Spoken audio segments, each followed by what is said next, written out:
So once you are in thoughtless awareness, what happens? That no thoughts bombard your mind. Wherever you may be. You may be in America, you may be in any place, you are not bombarded by thoughts. So, what does that mean? Into very simple language we can say, it means that you do not reflect. You do not have a reflecting mind.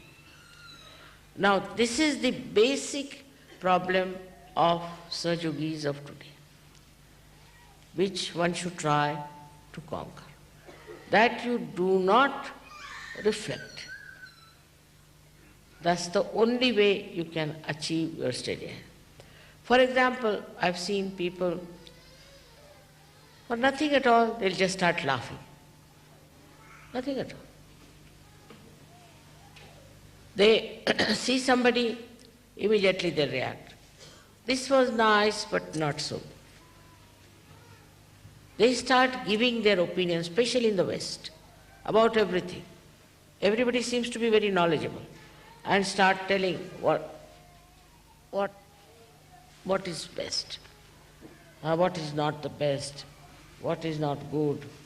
And once they start saying something like that, mind becomes reflective.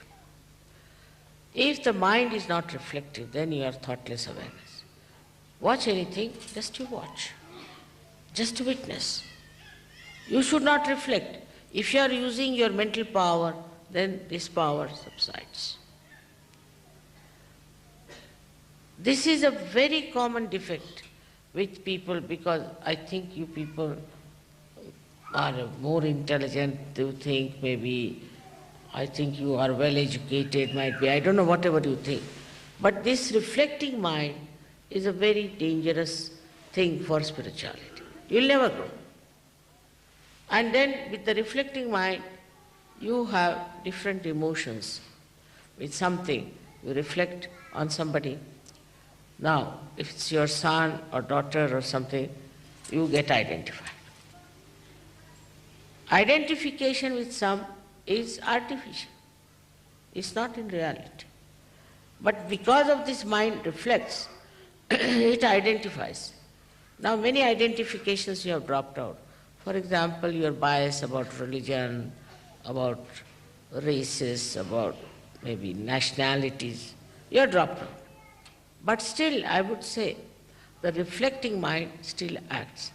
And this is the greatest hurdle for the progress of Saj Yogis of today. I've been thinking, why is it the reflecting mind is so active in Saj Yogis of today?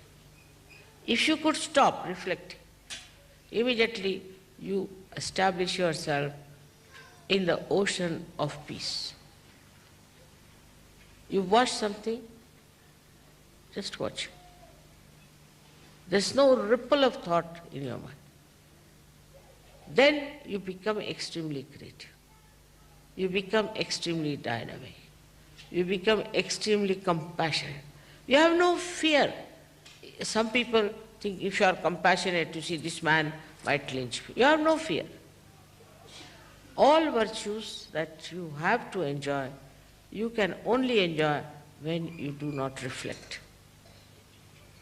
That means that you leave everything to the divine. You have not in charge.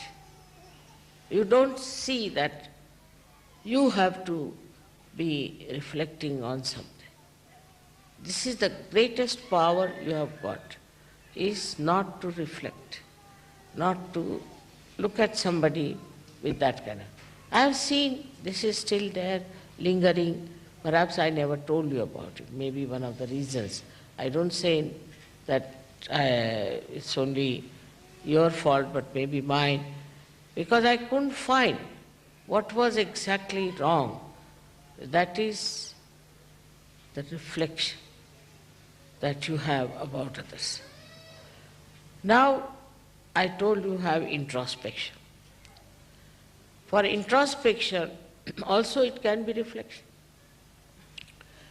But that at least gives you idea as to where you are. But with that, psychologically you can become extremely depressed, you can condemn yourself.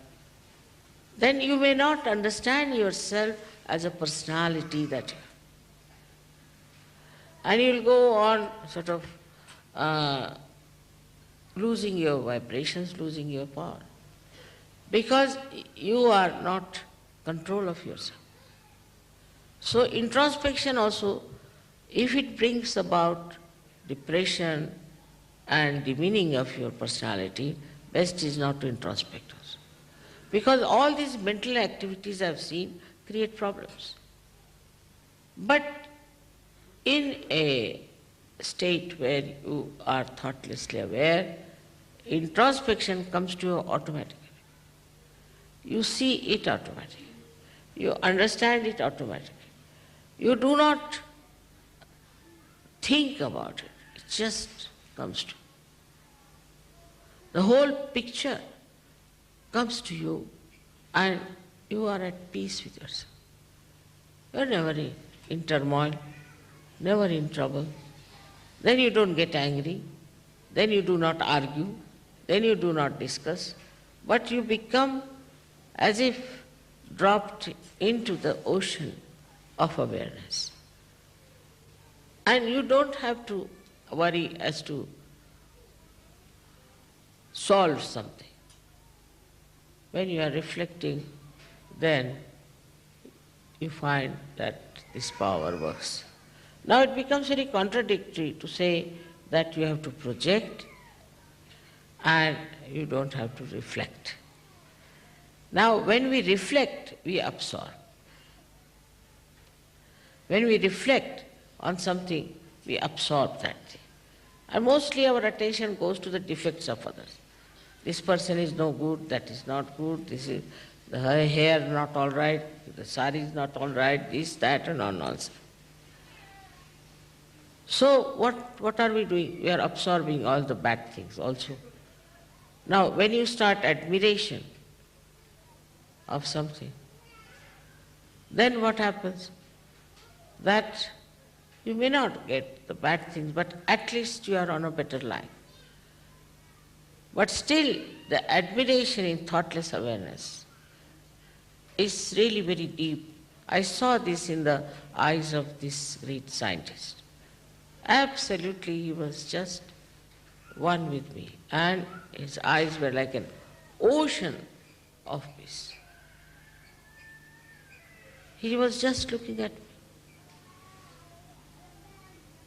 And for quite some time, and then he came to his thoughts and he told me that this is what we can do with your photograph. So the depth in you will only come when you do not reflect. But it's very common with human beings, especially in the West. This carpet is no good, that is no good, this smell is coming, that is there. Always trying to judge others. Judge other things, which is important. What is so important? If you are sitting in the garden of heavens, what does it matter where you are sitting, what you are doing? This sets in, this reflection sets in waves of thoughts in our mind. I have already once described it by drawing, how the energy that falls on the right side goes to the left side, and the falls on the left goes to the right, crosses over because of two types of cells we have. Then out of this energy that goes to the right, the energy that goes to the left, it is sucked in partly into the sympathetic. Now whatever is left out is the one that reflects. That is the way it goes on reflecting. Now if you can suck in all that energy and put it on our sympathetic, then all our energies will be thousandfold much more.